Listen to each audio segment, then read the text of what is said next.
Imagine a world teetering on the edge of the familiar, a place where the fabric of the everyday begins to unravel, revealing glimpses of the extraordinary lurking beneath.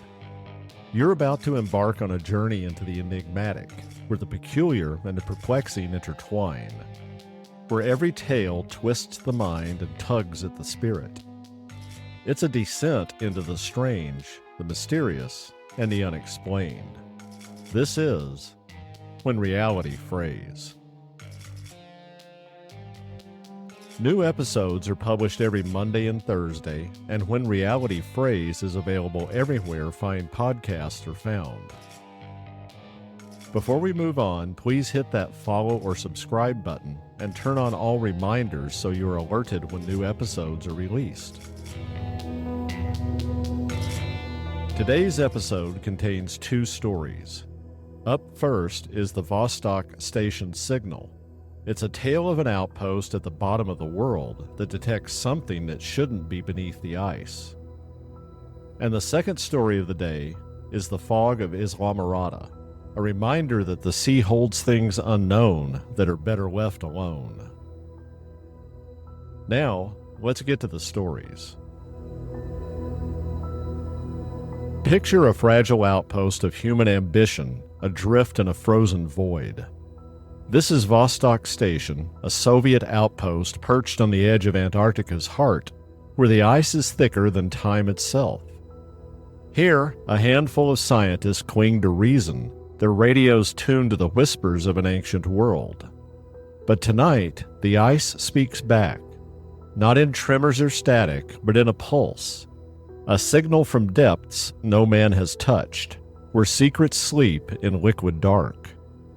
In this place, where the line between discovery and dread blurs, 9 souls are about to hear something originating in that place, where reality frays.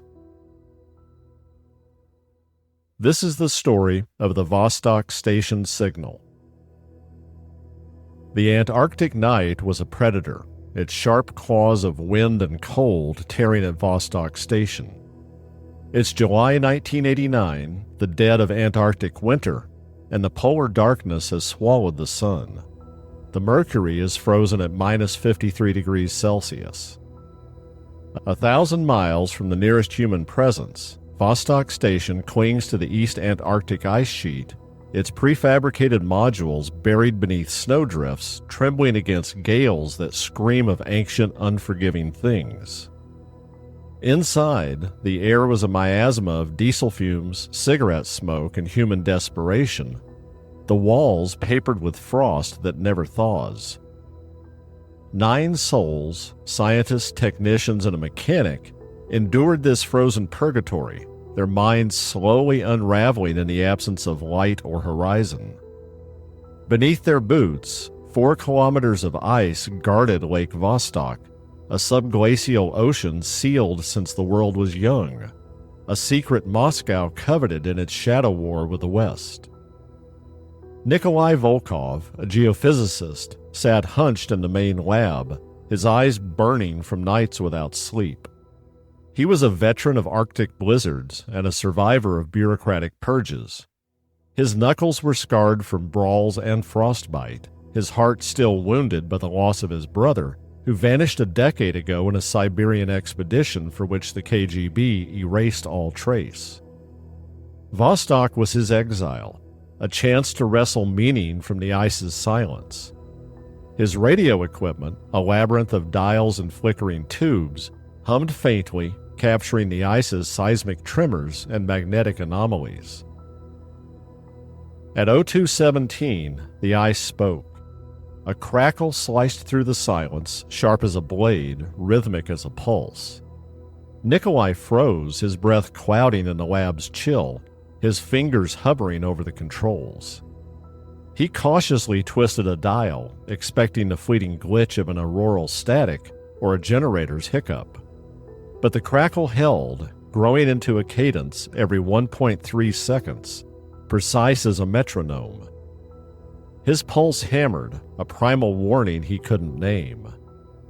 He switched on the spectrum analyzer, its screen igniting with a waveform that writhed like a living thing, peaks and troughs folding into a steady pattern too intricate and deliberate to be natural. This wasn't the ice's voice. This was something else. He signaled the others, his movements urgent. Alexandra Petrova, a glaciologist, slipped into the lab, her eyes sharp with ambition Vostok's monotony hadn't dulled. She'd clawed her way from Moscow's academic fringes, her thesis on subglacial lakes earning her this frozen prison. She hid behind a mask of calm, but her mind churned, sensing a discovery that could rewrite her name in history. Yuri the mechanic followed, his bulk filling the doorway. He was innately suspicious, his mistrust forged in Kazakhstan's oil fields where sabotage was a daily threat. Irina, the meteorologist, entered last, her movements anything but graceful from living in Vostok's relentless frozen darkness. The others, 2 technicians, a biologist and a cook, crowded in, their eyes widening in surprise as the signal pulsed through the speakers. Click. Hum. Click. Hum. A heartbeat from the deep. Nikolai worked the triangulation, glancing around at his comrades when he identified the signal was coming from more than 3 kilometers straight down, from beneath the ice, within Lake Vostok's liquid heart. The truth landed when he explained to the non-scientists that nothing could broadcast from that depth. Not seismic rumbles, not mineral sparks, not the Soviet drills stalled at 2 kilometers, their rigs no match for the ice's ancient armor.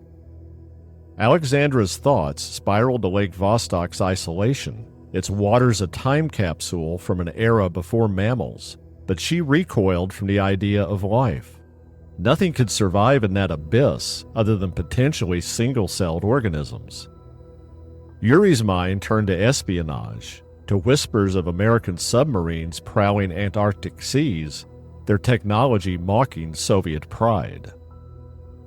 Irina clung to science, her thoughts grasping at auroral interference, but the magnetometers mocked her, their needles still.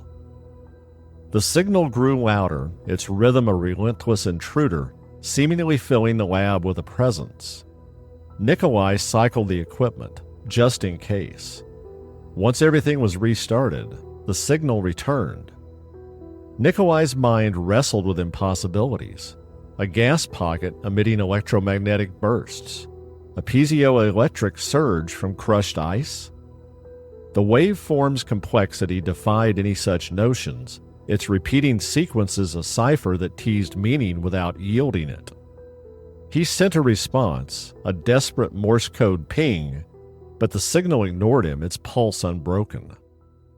Alexandra studied the analyzer, her heart racing as she traced the waveform's fractal edges. The station's walls groaned, the wind outside a banshee tearing at the seams.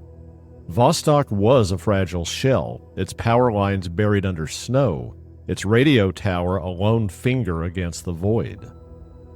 Yuri paced, his boots scuffing the floor, his thoughts poisoned by Cold War betrayal. Had the Americans buried a device in the ice, a psychological weapon to fracture Soviet resolve? Nikolai dismissed it, the depth was too great. But doubt crept in, fed by Moscow's silence on NATO's Antarctic games. Irina's hands shook as she checked the weather logs, praying for a natural cause, but the skies were empty, the aurora a distant ghost. The technicians, young and untested, exchanged glances, both feeling an undercurrent of fear. The biologist, a quiet man who studied microbes, stared at the floor, his thoughts drifting to what might be hiding in Lake Vostok's unseen depths. Hours passed, the lab's confines tightening, the walls pulsing with the signal's rhythm. Nikolai's thoughts returned to his brother, lost in Siberia's permafrost, a case sealed by men in gray coats. Was this signal another secret, one the ice would bury forever? Alexandra's scientific armor cracked, her imagination conjuring shapes in Lake Vostok's dark. fluid shadows with minds of their own. Irina's notes grew erratic, her pen scratching shapes that mirrored the waveform as if the signal was channeling through her. At the 8th hour, the station's lights flickered, though the generator purred steady. A vibration hummed through the floor, faint but undeniable, as if the ice was waking. Nikolai's heart pounded, his eyes locked on the analyzer as the signal's frequency climbed a slow, deliberate ascent, like a machine charging for release. Alexandra leaned closer, her breath shallow, sensing intent in the shift, a purpose that chilled her blood. At the 10th hour, the vibration intensified, a low thrum that rattled beakers and set teeth on edge. The waveform tightened, its pulses accelerating, a crescendo that screamed of finality. Nikolai grasped for an explanation, but the signal was a force, a will that dwarfed them. Alexandra's thoughts fractured, torn between awe and fright. Irina sank to her knees, her notes scattered, her mind and body numb. Then, at 14 hours and 29 minutes, it ended. The speakers went silent, the waveform flatlined, and a silence crashed over the lab, sharper than any sound. Nikolai stared at the analyzer, his chest heaving, willing the signal to return, but the screen was a void. Alexandra exhaled, her body trembling in the unsettling silence. Irina remained on the floor, her eyes vacant. Nikolai sent an encrypted signal to Moscow, the report laced with desperation, but the response was one ice-cold word: classified. That was the final communication. The Vostok station went radio silent, sounding alarms within the Kremlin and the Soviet Ministry of Defense. Paranoia loomed large, the Soviet government fearful that the signal's sudden appearance then disappearance, followed by silence from Vostok Station, was an indication of an impending NATO attack.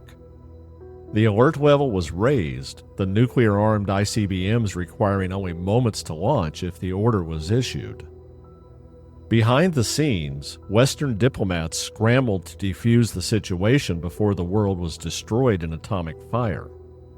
On a war footing, the Kremlin dispatched troops to Antarctica to investigate the sudden silence from Vostok Station. But it was the middle of winter on the bottom of the globe. Storms raged with near hurricane-force winds, and visibility was often measured in single digits. The first plane, heavily loaded with soldiers specially trained for Arctic environments, vanished somewhere over the ice shelf. Russian paranoia exploded, refusing to accept any possibility other than the U.S. and NATO were responsible. If not for the Cold War-era hotline, it is probable that the USSR would have launched its nuclear missiles against the United States and NATO countries in Europe. It was only through a heroic effort by American and British diplomats that the Soviets were pulled back from the brink of Armageddon. Negotiations were strained to the breaking point, but Russia was eventually convinced to accept NATO assistance. A joint NATO-Soviet team was assembled, and in early August 1989 departed Cape Town, South Africa. Vostok Station was more than 3,000 miles away, and with no runway, the long-haul plane, an American Hercules LC-130, couldn't land there. Putting down on an airstrip carved out of the ice at India's Maitree Station, the team transferred to an American-made Twin Otter with skis for landing gear. 16 hours later, after 2 refueling stops, the team landed at Vostok Station. The temperature was negative 75 degrees Celsius, or minus 103 Fahrenheit.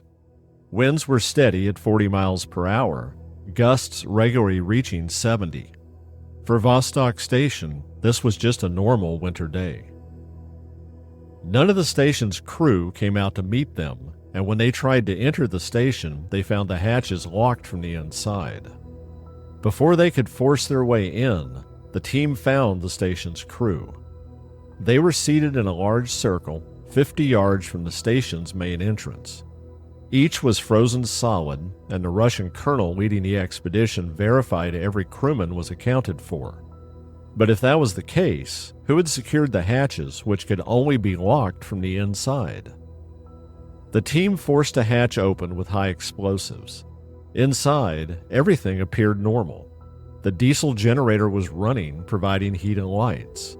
There was no indication of violence and no explanation for why the entire crew seemingly committed mass suicide by freezing to death.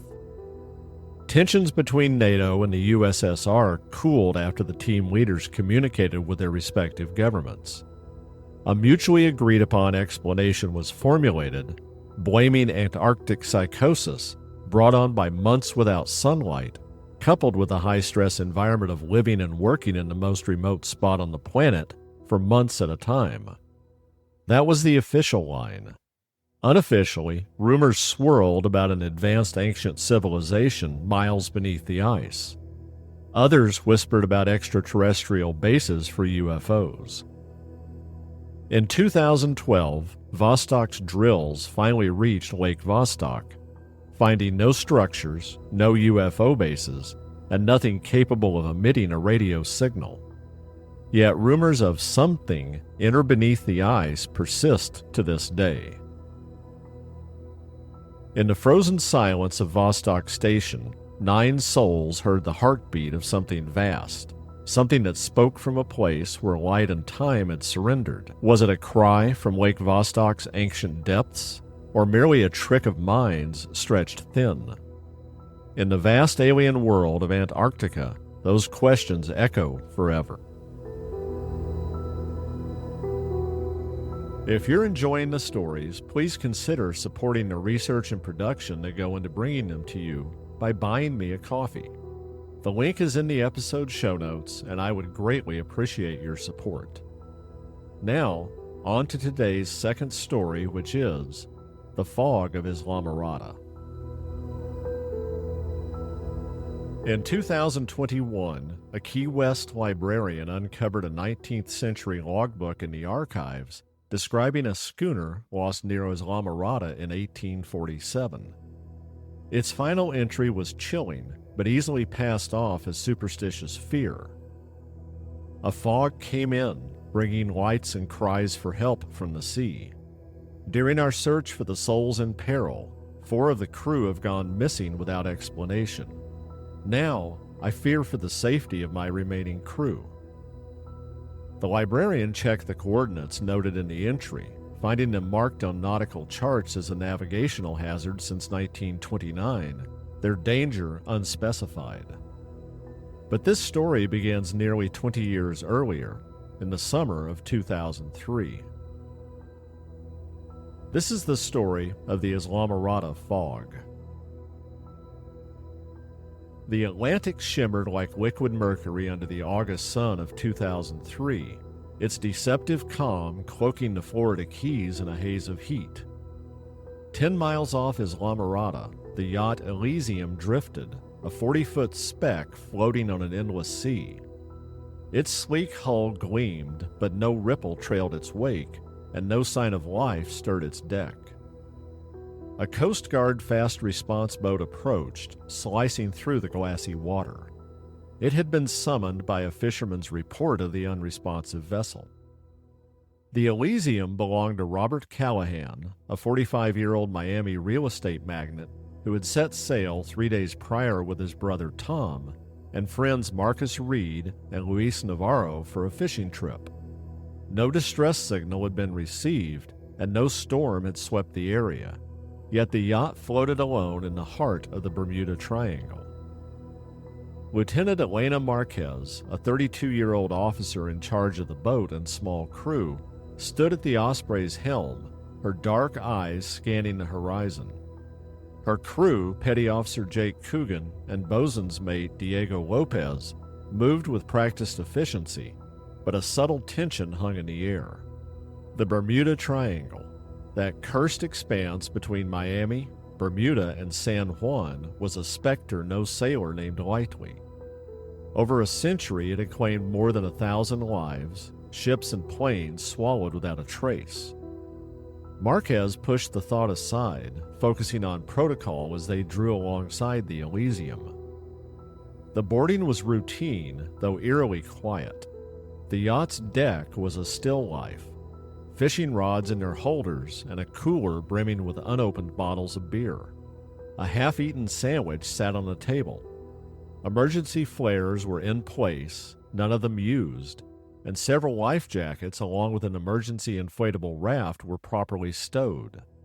The scene carried the faint tang of sunscreen and salt, but no hint of struggle or haste. Below deck, the cabin was pristine. Bunks were made, charts folded, a radio turned on and perfectly functional. Jake checked the engine room, his flashlight revealing only well-maintained equipment. Then he checked the GPS. Its screen displayed a puzzling detail. For 48 hours, the Elysium had moved in a perfectly circular path, a loop of 1.2 nautical miles, despite no crew to steer it. In the captain's quarters, Marquez found the logbook, its leather cover worn but intact, open to a final entry dated August 9th, 3 a.m. Robert Callahan's handwriting was meticulous until the last line. A fog is trailing us. There's lights in the mist. It knows our names. The sentence broke off, a jagged smear of ink trailing across the page as if the pen had been wrenched away. Marquez frowned, then continued her inspection. On the bridge, the compass on the dash spun lazily, its needle refusing to settle, though the yacht was still. This drew a deeper frown, and she rapped sharply on the instrument with a knuckle, but that did nothing to stop the odd behavior. Marquez called for a tow to take the abandoned vessel to Key West. As they returned to their boat, a shadow flickered across the Elysium's deck, tall, fluid, and wrong, its edges dissolving into the sun's glare. Everyone saw it, their eyes going wide in surprise, but it was gone as quickly as it had appeared, leaving them questioning if they had really seen something or not. Jake dismissed it as the shadow of a seabird, exaggerated by the humidity haze. Marquez and Lopez traded a quick look, but didn't argue his theory. The search and rescue operation continued, unraveling into a labyrinth of dead ends. Air and sea searches scoured 1,000 square miles of the Gulf, finding no life jackets, no debris, and no bodies. Rumors about the Bermuda Triangle being responsible for the men disappearing began to spread, but the Coast Guard's area commander, Captain Hargrove, dismissed them, demanding facts over folklore. But facts were scarce. The Elysium's radio logs showed no outgoing calls. Its satellite phone was untouched. Weather reports confirmed clear skies and calm seas for the past week. Friends and families were interviewed, confirming none of the missing men had been suicidal. Marquez followed a lead to the Rusty Anchor, a Key West bar where Callahan's group had spent their final night. The bartender, Eddie, told her that the group had spent the evening listening to tales from an old man who claimed to be a retired sailor. He had told sea stories in exchange for Callahan paying for his drinks, and had ended the night with a warning about a fog that would take men right off their boats without a trace. Eddie said the men were amused by the warning and left the bar soon after the old sailor. The Elysium's compass was sent to a naval lab in Norfolk. They reported back that the compass was one of the best quality units on the market and showed no indication of tampering or physical damage. And they determined that the magnetic element inside the compass was demagnetized. The report included a couple of possible explanations for how that could have happened, which included exposure to very powerful electromagnetic fields or temperature extremes. Neither of those scenarios were realistic based on what investigators knew. With no viable leads left to explore, the Coast Guard closed the case, using the presence of the ice chest full of beer to justify their assertion that drinking had led to one man falling overboard, the other two jumping in the water to rescue him. Unfortunately, they had likely been pulled away from the boat by a current and soon drowned. The finding fit all the facts as long as the compass wasn't factored in, and the incident was forgotten. 11 years later, March 2014, A recreational diver discovered a gold Rolex near the center of the 1.2-mile loop the Elysium had followed before the Coast Guard found it. Its back was engraved with RC for Robert Callahan, and the Coast Guard confirmed with his family that he did in fact have such a watch. It had stopped at 3:02 a.m., matching the logbook's final mysterious entry about being pursued by a fog. The Florida Keys began to whisper of the Elysium.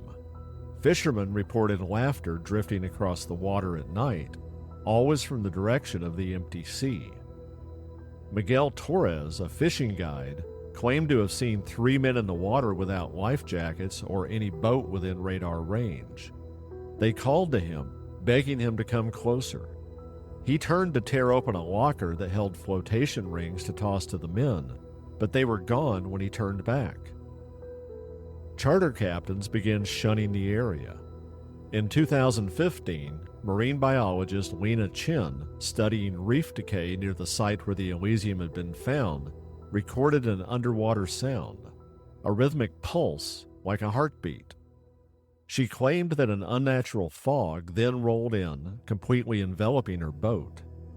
With tears in her eyes, she claimed she then heard men's voices, crying out for help, but she was unable to locate them in the fog, and when it cleared, they fell silent.